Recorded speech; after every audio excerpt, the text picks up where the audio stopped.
वज़ीर-ए-आज़म नरेंद्र मोदी ने दी हिमाचल को 11,000 करोड़ रुपए के तरक्याती प्रोजेक्टों की सौगात। पीएम ने 7,000 करोड़ के रेणुका डैम प्रोजेक्ट और 1,800 करोड़ के लुहरी स्टेज 1 पन बिजली प्रोजेक्ट का रखा संगे बुनियाद। 2,000 करोड़ रुपए की शिमला जिले में पब्बर नदी पर बने साउड़ा कुड्डू पन बिजली प्रोजेक्ट का किया इफ्तिताह। पीएम मोदी ने 700 करोड़ रुपए से बनने वाले धूला सित पन बिजली प्रोजेक्ट का भी रखा संगे बुनियाद।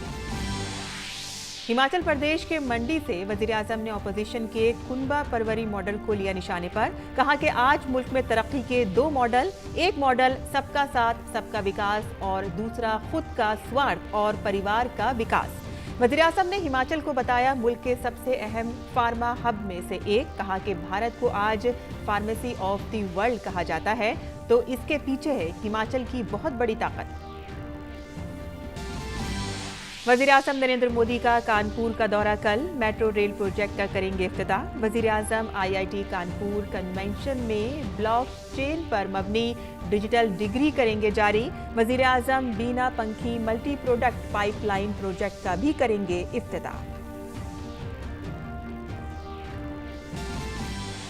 15 से 18 साल के बच्चों के लिए टीकाकारी रजिस्ट्रेशन 1 जनवरी से कोविन ऐप पर होगा शुरू।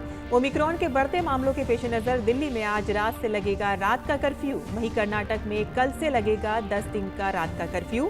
दाखिला सेक्रेटरी ने रियासतों और मरकज के जेर इंतजाम इलाकों के सेक्रेटरियों को खत लिखकर कोविड ज़ाब्तों पर अमल करने की दी हिदायत। 5 रियासतों में इंतखाब के मद्देनजर इलेक्शन कमीशन की सेहत के सेक्रेटरी के साथ मीटिंग। बीजेपी पंजाब में कैप्टन अमरिंदर सिंह की क़यादत वाली पंजाब लोक कांग्रेस के साथ मिलकर लड़ेगी इंतखाब। नई दिल्ली में वज़ीर दाखिला अमित शाह और बीजेपी सदर जेपी नड्डा के साथ हुई मीटिंग में लिया गया फैसला। यूपी में इंतखाब के पेश नज़र जेपी नड्डा ने रियासत के अहम लीडरों के साथ नई दिल्ली में की मीटिंग।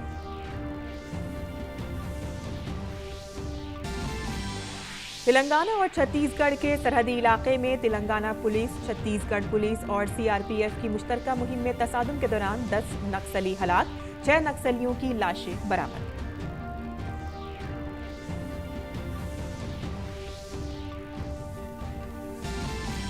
और काशी फिल्म फेस्टिवल की आज से हुई शुरुआत। आज़ादी का अमृत महोत्सव के हिस्से के तौर पर मनाया जा रहा है महोत्सव। उत्तर प्रदेश की शानदार सकाफती विरासत की नुमाइश को मिलेगा प्लेटफॉर्म।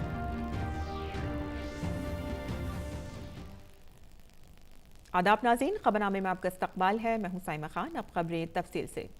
हिमाचल प्रदेश के दौरे पर गए वज़ीर-ए-आज़म का मंडी में एक बहुत बड़े जलसा-ए-आम में शानदार इस्तकबाल किया गया। रियासत के अवाम की जानिब से वज़ीर-ए-आला ने रिवायती तौर पर वज़ीर-ए-आज़म का इस्तकबाल किया।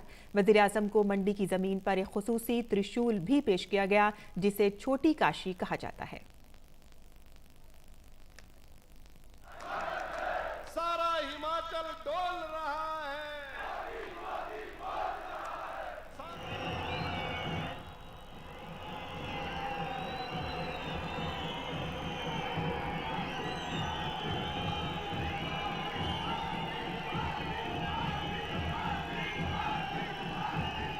भारत माता की स्वागत है भाई, स्वागत है, स्वागत है भाई, स्वागत है। एक बार मोदी जी, एक बार मोदी जी। वज़ीर-ए-आज़म ने हिमाचल हुकूमत के 4 साल मुकम्मल होने के मौके पर एक कॉफ़ी टेबल बुक की नकाब कुशाई भी की।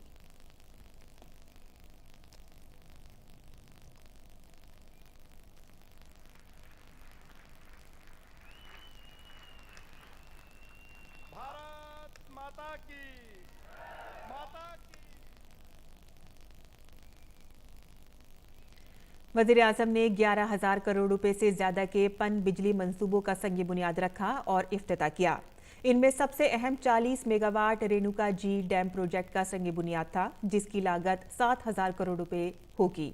इसके साथ ही दरियाए सतलुज पर 1,800 करोड़ रुपए से ज्यादा की लागत से 210 मेगावाट का Luhri first phase hydro electric power project और हमीरपुर में दरियाए ब्यास पर 66 मेगावाट का धूला स्थित हाइड्रो इलेक्ट्रिक प्रोजेक्ट बनाया जाएगा, जिस पर तकरीबन 680 करोड़ रुपए की लागत आएगी। इसके साथ ही वजीर आजम ने सावड़ा कुड्डू पन बिजली मंसूबे का इफ्तिताह किया। इसकी लागत 2080 करोड़ है और इस मंसूबे से 111 मेगावाट बिजली पैदा की जाएगी। आगे बढ़ते हैं, जहां वजीर आजम ने जलसायाम से खिताब किया। उन्होंने कहा कि हुकूमत अहले वतन की जिंदगियों को आसान बनाने के लिए मुसलसल कोशिशें कर रही है। इस सिलसिले में हुकूमत इस बात को यकीनी बनाने के लिए मुसलसल कोशा है कि हर शहरी को खातिर ख्वाह मिक़दार में बिजली मिले। उन्होंने कहा कि मुल्क में नॉन फॉसिल पावर जनरेशन में इजाफा हो रहा है। इसका मकसद माहौल की हिफाजत है। वजीर आजम ने कहा कि मुल्क ने शमसी तवानाई से लेकर हाइड्रो पावर के शोबे में तेजी से तरक्की की है। भारत ने 2016 में ये लक्ष्य रखा था कि वो साल 2030 तक अपनी इंस्टॉल इलेक्ट्रिसिटी कैपेसिटी का 40% नॉन फॉसिल एनर्जी सोर्स से पूरा करेगा। आज हर भारतीय को इसका गर्व होगा कि भारत ने अपना ये लक्ष्य इस साल नवंबर में ही प्राप्त कर लिया है। यानी जो लक्ष्य 2030 का था, भारत ने वो 2021 में ही हासिल कर लिया। उन्होंने साबका ऑपोजिशन हुकूमत पर तंज करते हुए कहा कि ताखीर का नजरिया रखने वालों ने हिमाचल को बहुत नुकसान पहुंचाया है, जबकि बीजेपी हुकूमत की अहद बस्तगी सिर्फ तरक्की के तई है। विलंब की विचारधारा वालों ने पहाड़ों पर रहने वाले लोगों की कभी परवाह नहीं की। इसी वजह से अटल टनल के काम में बरसों का विलंब हुआ। रेणुका जी परियोजना में भी 3 दशकों का विलंब हुआ। उन लोगों की विलंब की विचारधारा से तद्दन अलग हमारा कमिटमेंट सिर्फ और सिर्फ विकास के लिए है, तेज गति के विकास के लिए है। वज़ीर आज़म ने बिलवास्ता तौर पर कांग्रेस हुकूमतों को निशाना बनाया। उन्होंने कहा कि मुल्क में 2 मुख्तलिफ मॉडल्स हैं। पहले मॉडल में सबकी तरक्की और विकास शामिल है, वहीं दूसरे मॉडल में सिर्फ अपने खानदान का मफाद सर-ए-फहरिस्त है। आज देश में सरकार चलाने के 2 अलग अलग मॉडल काम कर रहे हैं। एक मॉडल है सबका साथ, सबका विकास, सबका विश्वास और सबका प्रयास। वहीं दूसरा मॉडल है खुद का स्वार्थ, परिवार का स्वार्थ और विकास भी खुद के परिवार का है। अगर हम हिमाचल में ही देखें तो आज पहला मॉडल, जिस मॉडल को हम लेकर के आपके पास आए, वह मॉडल पूरी शक्ति से राज्य के विकास में जुटा हुआ है।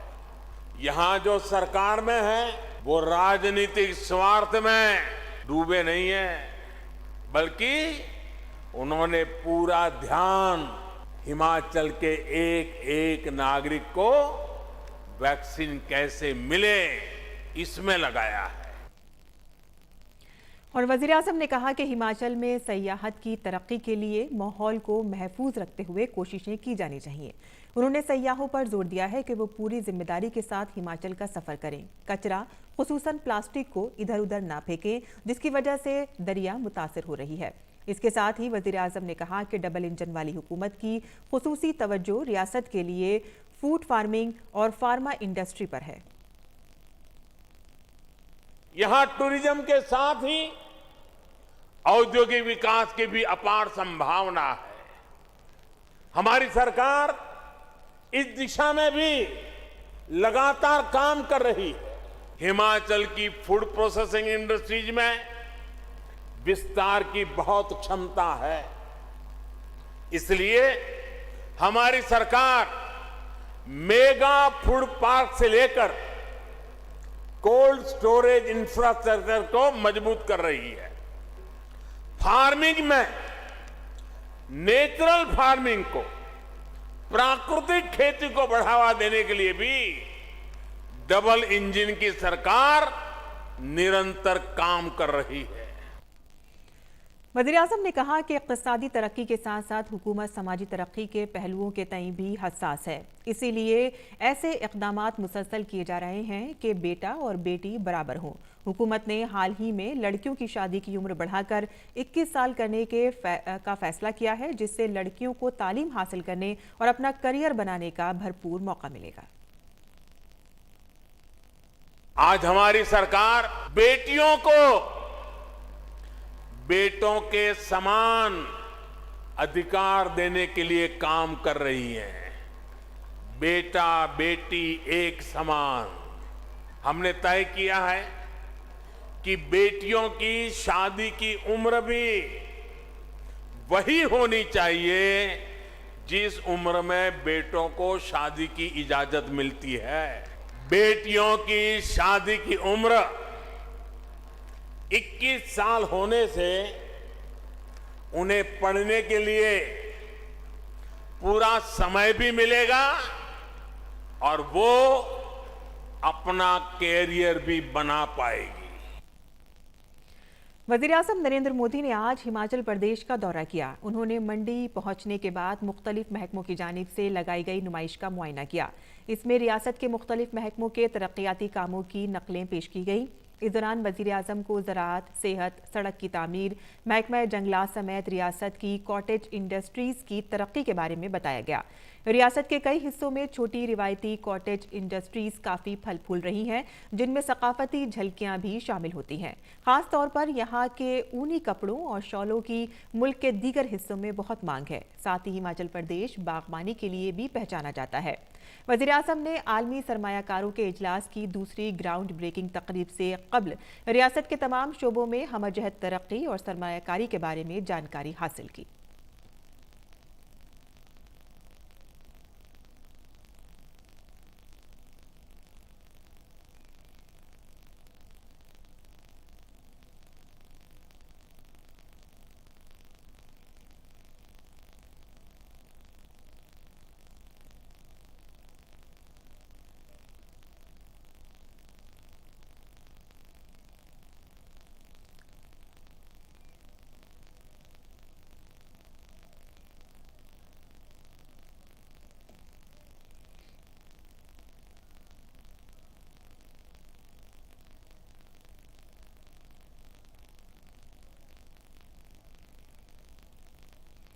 वज़ीर-ए-आज़म मोदी को बाज़ाब्ता तौर पर वज़ीर आला जयराम ठाकुर ने ग्लोबल इन्वेस्टर मीट की दूसरी ग्राउंड ब्रेकिंग तकरीब के मंच पर मुबारकबाद दी।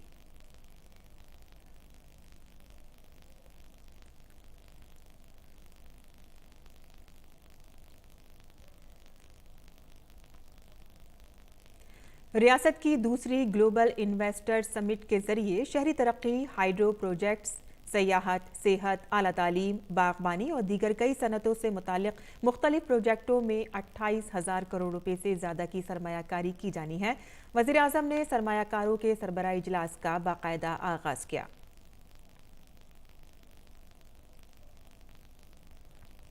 हिमाचल प्रदेश हुकूमत के 4 साल मुकम्मल होने पर वज़ीर आला जयराम ठाकुर ने रियासत की हमजहत तरक्की के लिए मरकज़ी हुकूमत के ताउन पर शुक्रिया का इजहार किया। उन्होंने कहा कि इन 4 सालों में रियासत ने तालीम, सेहत और रोज़गार के शोबों में काफ़ी तरक्की की है।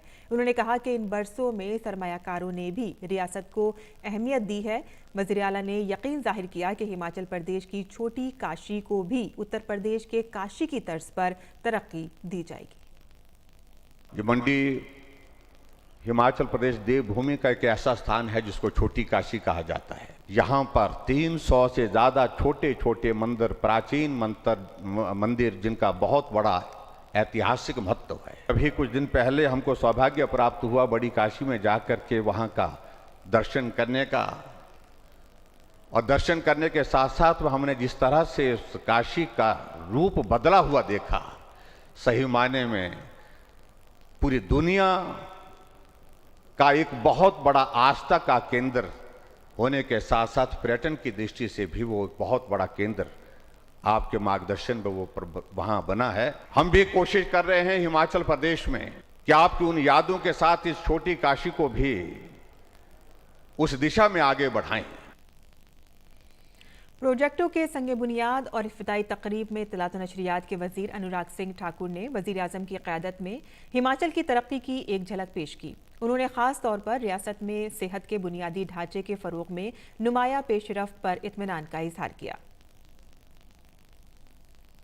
आदरणीय मोदी जी ने विरासत भी और विकास भी, जहां विरासत को बचाने का काम किया, मंदिरों का पुनर्निर्माण किया, वहीं पर भारत को विकास की दृष्टि से नई ऊंचाइयों पर ले जाने का काम किया है। कोई क्षेत्र उठाकर देख लीजिए, स्वास्थ्य का क्षेत्र हो तो हिमाचल के लोगों को पीजीआई चंडीगढ़ या दिल्ली एम्स जाना पड़ता था। मोदी जी आए तो 1140 करोड़ का एम्स, 550 करोड़ का पीजीआई, 4 मेडिकल कॉलेज और कई यहां पर अस्पताल बनाने का काम नरेंद्र मोदी जी के कारण यहां पर शुरू हो पाया है। मेरे भाई और बहन, इत्तलात व नशरियात और नौजवानों के उमूर व खेलों के वजीर ने वबा के दौरान मरकजी हुकूमत के जरिए सबके लिए मुफ्त वैक्सीन के मुल्क गिर प्रोग्राम की सताइश की। देश और दुनिया के सामने कोविड-19 की बहुत बड़ी आपदा थी, दुनिया के सामने एक बहुत बड़ी चुनौती थी। आपने हम सबको कहा इस चुनौती में भी अवसर को ढूंढना है। मैंने तो बहुत नजदीकी के साथ आपको देखा आपदा के समय भी, जब लोग घरों में बंद थे, आप तब भी देश को बचाने की, आगे बढ़ाने की योजना बना रहे थे। आपने उस समय लोगों से ताली भी बजाई, थाली भी बजवाई, फ्रंटलाइन वर्कर्स का मनोबल भी बढ़ाया, आपने वैक्सीन बनाई भी और 140 करोड़ भारतीयों को वैक्सीन लगवाने का काम भी किया है। मोदी जी 140 करोड़ लोगों को वैक्सीन बिल्कुल मुफ्त में लगवाने का काम नरेंद्र मोदी जी ने दुनिया भर में करके दिखाया है। तो वहीं जयराम जी की सरकार ने 2 डोज वैक्सीन लगाने का काम पूरे देश में पहला राज्य कोई बना तो हमारा हिमाचल प्रदेश बना है। कैप्टन अमरिंदर सिंह की क़यादत में पंजाब लोक कांग्रेस भारतीय जनता पार्टी के साथ मिलकर आइंदा असेंबली इंतखाबात में हिस्सा लेगी। ये फैसला नई दिल्ली में मरकजी वज़ीर दाखिला अमित शाह और बीजेपी सदर जेपी नड्डा के साथ होने वाली मीटिंग में लिया गया। पार्टी के रियासती इंचार्ज और मरकजी वज़ीर गजेंद्र सिंह शेखावत भी मीटिंग में मौजूद थे। मीटिंग के बाद इस फैसले के बारे में जानकारी देते हुए जनाब शेखावत ने कहा कि सीट शेयरिंग के लिए तीनों पार्टियों के 2 लीडरों पर मुश्तमिल एक कमेटी बनाई जाएगी जो इसे हतमी शक्ल देगी। सीटों के बंटवारे को लेकर के, संख्या को लेकर के और कौन सी पार्टी लड़ेगी, इसको लेकर के तीनों ही दलों के 2 प्रतिनिधियों की एक कमेटी बनाई जाएगी। आज नाम तय किए जाएंगे और आने वाले 1-2 दिन के बाद में उसकी बैठक होगी और बैठक में इन सारे विषयों पर विचार करने के साथ साथ में पंजाब से जुड़े हुए विषय, सिखों से जुड़े हुए विषय, कृषि से जुड़े हुए विषय और पंजाब में जो बहुत बड़ा तबका है ओबीसी, उन सब से जुड़े हुए विषय, इन सब विषयों को के ऊपर व्यापक चर्चा करने के बाद में एक मैनिफेस्टो, जॉइंट मैनिफेस्टो इन तीनों दलों का, इस गठबंधन का बनेगा। उत्तर प्रदेश में आइंदा असेंबली इंतखाबात के पेश नज़र बीजेपी के कौमी सदर जेपी नड्डा ने नई दिल्ली में रियासत के कई सरकर्दा लीडरों के साथ मीटिंग की। साबिक मरकजी वजीर शिव प्रताप शुक्ला, उत्तर प्रदेश के वजीर तवानाई श्रीकांत शर्मा, ब्रिजेश पाठक, अभिजीत मिश्रा, आनंद शुक्ला, सतीश द्विवेदी और साबिक मरकजी वजीर महेश शर्मा ने बीजेपी के कौमी सदर जेपी नड्डा से मुलाकात की। इस मीटिंग को रियासत में पार्टी की आइंदा हिकमत अमली के लिहाज से अहम समझा जा रहा है।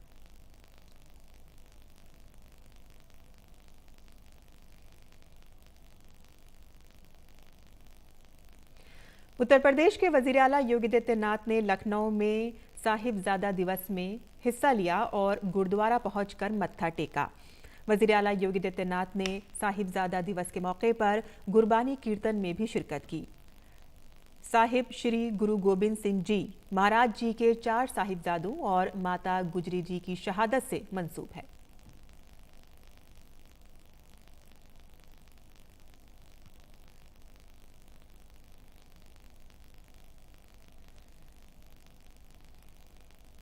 इस मौके पर वजीर आला योगी आदित्यनाथ ने भारत की गुरु परंपरा का जिक्र करते हुए इसे दिव्य परंपरा करार दिया। योगी आदित्यनाथ ने कहा कि सिख बिरादरी मुल्क और दुनिया में अपने कारनामों के लिए मशहूर है।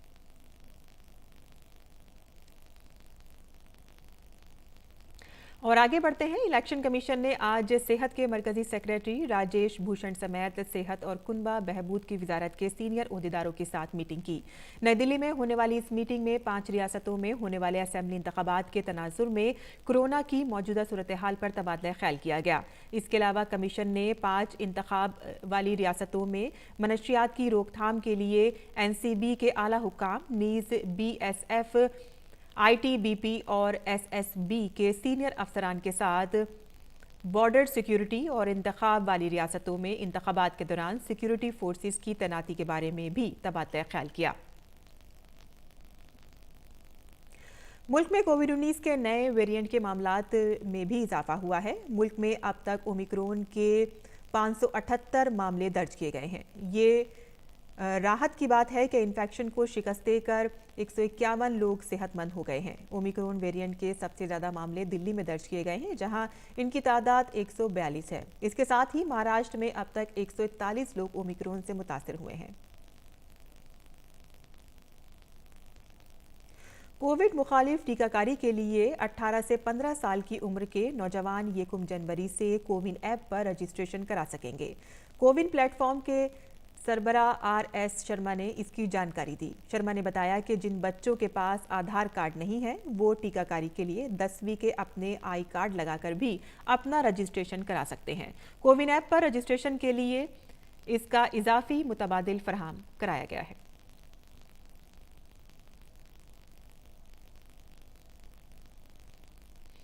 मरकजी दाखिला सेक्रेटरी ने कोविड के नए वेरिएंट ओमिक्रॉन के बढ़ते हुए मामलात के पेश नज़र रियासतों को एक खत लिखा है।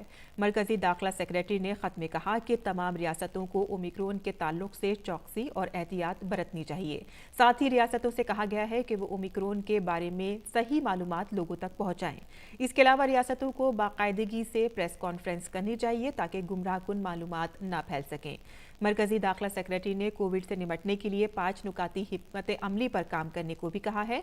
मरकजी दाखिला सेक्रेटरी ने रियासतों को मशवरा दिया है कि वो टेस्ट, ट्रेस, ट्रीट, टीकाकारी, कोविड के ताल्लुक से मुनासिब बर्ताव को सख्ती से नाफिज करें।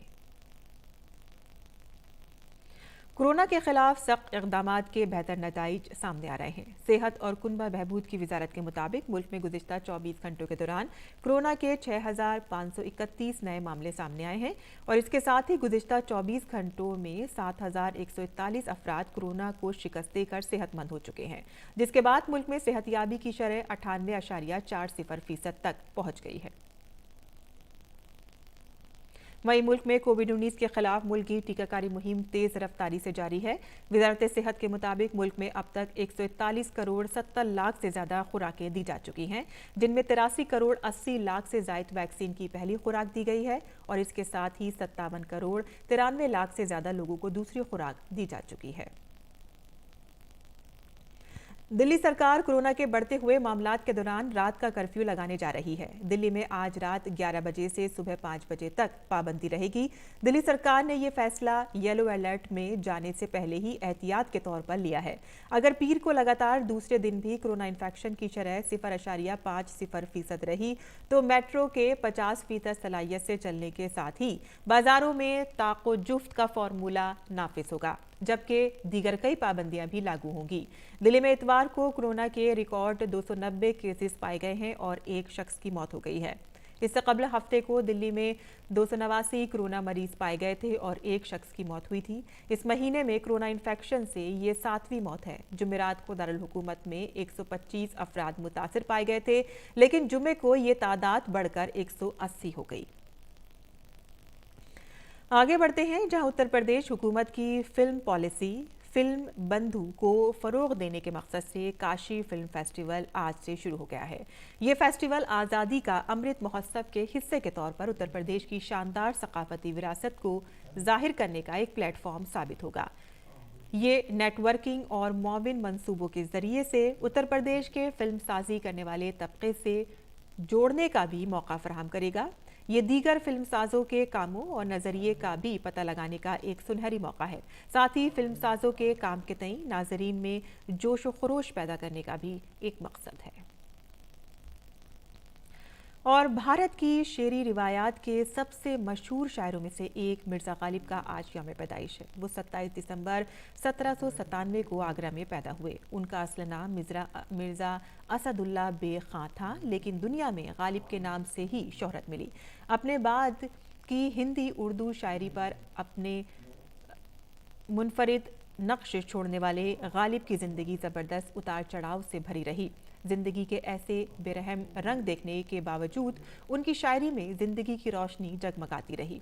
उनकी शायरी कायनात इतनी वसी है कि आज रोज़मर्रा की ज़िंदगी में हर मौके के लिए गालिब का कोई ना कोई मौजू शेर ज़रूर मिल जाता है। वो इश्क से लेकर सयाहत तक हर मैदान में लोगों के काम आते हैं। दुनिया की कितनी ही ज़बानों में उनकी शायरी का तर्जुमा हुआ है और अजीम शायरों में शुमार किए गए।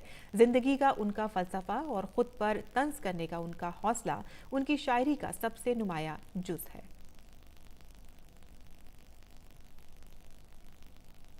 और इसी के साथ ही हमारा खबरनामा यहीं ख़त्म पसीर होता है। हमारी पूरी टीम को दें इजाज़त।